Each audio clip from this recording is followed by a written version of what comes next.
नमस्कार दोस्तों, मैं हूं वीरेंद्र गुप्ता और आप देख रहे हैं नमस्ते दिल्ली बीवीपी। लग ऐसे रहा है कि देखिए दिल्ली वालों की लॉटरी निकलने वाली है।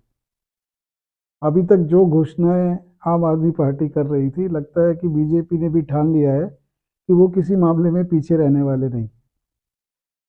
और आज बीजेपी ने वो घोषणाएं करनी शुरू कर दी। अपना संकल्प पत्र जारी किया बीजेपी ने और उसमें जो भी योजनाएं चल रही हैं उसको आश्वासन दिया कि करेंगे। अपने साथ कुछ और भी उन्होंने नई चीज़ें जोड़ दी। और जो सबसे बड़ा मुद्दा था महिलाओं को जो कैश इंसेंटिव देने का मुद्दा था, उसमें 2500 रुपये देने की बीजेपी ने खुद की गारंटी ली है। जैसा कि आप जानते थे, केजरीवाल से जो उस समय तत्कालीन सरकार थी, दिल्ली सरकार, उसमें 1000 रुपये पहले सेंक्शन किए गए थे। उसके बाद 2100 रुपये बढ़ाकर ये कहा गया कि अगर केजरीवाल जी मुख्यमंत्री बनेंगे तो दिल्ली की हर महिलाओं को 2100 रुपये दिए जाएंगे। हालांकि वो एक आश्वासन था, उसमें कई किंतु परंतु लगे हुए थे। एक तो ये था कि अगर केजरीवाल जी मुख्यमंत्री बनेंगे तब, लेकिन वर्तमान परिस्थितियां अगर आप देखें, जो आज की हालत है उसके अनुसार अभी केजरीवाल जी मुख्यमंत्री बन ही नहीं सकते, क्योंकि कोर्ट का ये आदेश है कि वो किसी फाइल पे साइन नहीं कर सकते, सेक्रेटरीट में कदम नहीं रख सकते और किसी भी तरह का कोई विधायी कार्य कर ही नहीं सकते। तो इस हालत में उनका तो देखिए मुख्यमंत्री बनना निश्चित नहीं है। और अगर वो मुख्यमंत्री नहीं बनते तो 100 बहाने उन्हें मिल जाएंगे ये कहने के कि दिल्ली में देखिए एलजी साहब हैं, मोदी जी हैं, ये हमें देखिए काम ही नहीं करने देते, रोड़े अटकाते हैं, हम जो स्कीम भेजते हैं वो वापस कर दी जाती है। लेकिन दिल्ली की जनता को ये भी अब दिखाई देने लगा है कि इनकी आपस के खींचतान में नुकसान तो दिल्ली की जनता का ही हो रहा है ना। चलिए केस मान लिया झूठे ही सही,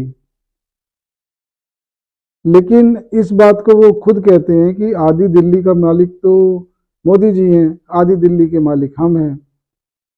लेकिन हमें भी जो काम करने होते हैं वो मोदी जी से फंड लेने पड़ते हैं और हमारी योजनाओं में एलजी साहब अड़ंगे लगाते हैं। तो दिल्ली की जनता के मन में ये भी आ सकता है कि जब इतना ही सब कुछ है तो क्यों ना डबल इंजन की सरकार को ही चुना जाए, क्योंकि उसमें तो किसी तरह की किसी को कोई रोक टोक है ही नहीं।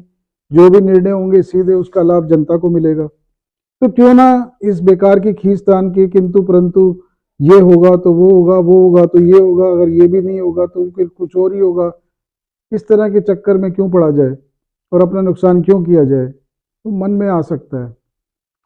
और ये आपको कल से पता लगना शुरू हो जाएगा, क्योंकि अब ये नए सर्वे अब चलेंगे। अब जनता की दोबारा राय ली जाएगी, जितने भी प्रेस रिपोर्टर है वो फिर से निकलेंगे, इस बार फिर से वो महिलाओं की राय लेंगे, फिर से वो पूछेंगे कि अब आपके मन में क्या है, क्योंकि अब बीजेपी ने भी ऐसी ऐसी घोषणाएं कर दी हैं जिसकी काट करना केजरीवाल जी के लिए मुश्किल क्या असंभव है। और ये मैं बता देता हूँ कि क्या क्या चीज़ें असंभव है। एक तो जो सबसे बड़ा मुद्दा है जिसे कोई भी पार्टी पता नहीं क्यों हाईलाइट कर ही नहीं रही है, पिछले 5 साल से जो वृद्धावस्था पेंशन है वो रुकी हुई है। और जैसा कि आप जानते हैं कि इसमें बहुत बड़ा हिस्सा केंद्र सरकार का होता है, बहुत छोटा सा हिस्सा राज्य सरकार का होता है, लेकिन इसका क्रेडिट क्योंकि मोदी जी को मिलता है, इसलिए आम आदमी पार्टी सरकार के जो मुखिया हैं केजरीवाल जी, इन्होंने उसको रोका हुआ है इसी बात के लिए कहीं क्रेडिट मोदी जी को ना मिल जाए, नुकसान हो रहा है दिल्ली की जनता का। इसी तरह की आयुष्मान योजना भी है जिसमें गरीबों के लिए वो योजना है और उसमें 5 लाख तक का इलाज गरीबों को मुफ्त में करने का प्रावधान है। वो किसी भी प्राइवेट हॉस्पिटल में जाकर भी इलाज कर सकते हैं। और इसकी अगर आपको सफलता देखनी है तो अन्य राज्यों में जाइए, जो करोड़ों लोग इसका लाभ ले चुके हैं, उनसे आप बात करेंगे, अनुभव करेंगे तो आपको पता लग जाएगा कि ये योजना कोई फर्जी योजना नहीं है, वास्तव में करोड़ों लोगों ने इसका लाभ लिया है। एक उन्होंने घोषणा की है कि एलपीजी में 500 रुपये की सब्सिडी दी जाएगी। देखिए ये भी केंद्र सरकार का विषय है, अगर आप इसकी थोड़ी सी जांच पड़ताल करेंगे आपको पता लगेगा कि ये केंद्र सरकार का विषय है, राज्य सरकार इसमें कुछ भी नहीं कर सकती, क्योंकि एलपीजी को देना ये केंद्र सरकार का विषय है।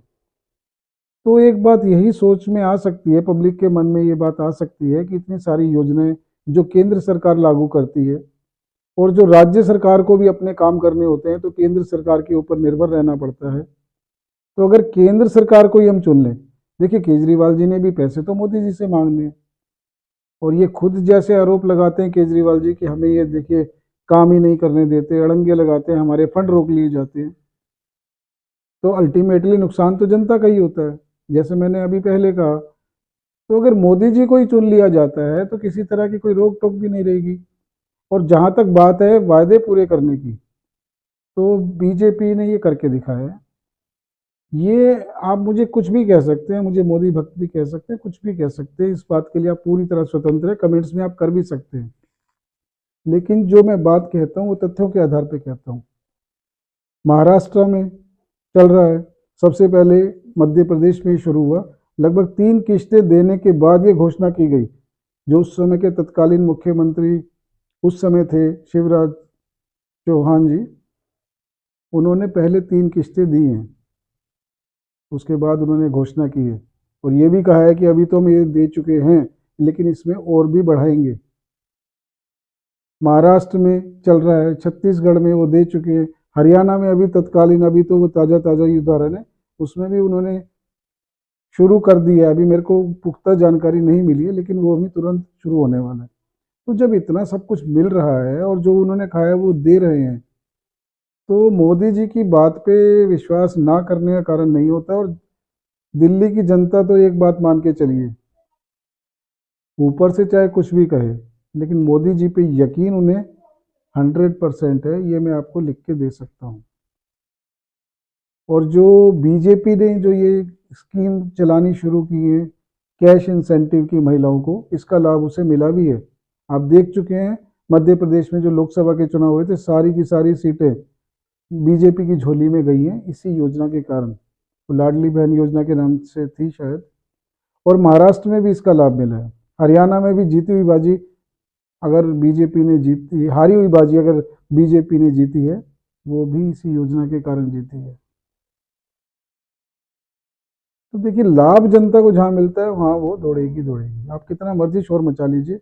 लेकिन इतना जरूर है कि अब विकास की योजनाएं, दिल्ली के संवरने की योजनाएं, दिल्ली के प्रगति की योजनाएं, लगता है ये सब ठंडे बस्ते में जाने वाली है। जनता का लाभ कौन पार्टी ज़्यादा दे रही है, सिर्फ इसी बात पे चर्चा होने वाली है। और और बीजेपी ने देखिए कि करके अपने पत्ते खोलने शुरू किए। अब चुनाव जैसे जैसे नज़दीक आ रहे हैं, ये अपने पत्ते लगता है कि और भी ये खोलने वाले हैं। और मान के चलिए अभी तो योगी जी की एंट्री नहीं हुई है। और जैसा कि मैंने आपको कल के भी अपने वीडियो में बताया था कि अन्ना हजारे जी की भी एंट्री अभी बाकी है। तो ये अभी तो धीरे धीरे देखते रहिए क्या होने वाला है। लेकिन इतना ज़रूर है कि इस समय फ्री बीज के मामले में बीजेपी ने अच्छी खासी बढ़त ले ली है और अरविंद केजरीवाल का सिरदर्द बढ़ा दिया है। अब जनता इसके बारे में निर्णय क्या करती है तो देखिए चुनावों में ही पता लगेगा। हाँ, आप अपनी राय हमें कमेंट्स के द्वारा बता सकते हैं। फिर मिलेंगे किसी नई कहानी पर, तब तक के लिए नमस्कार।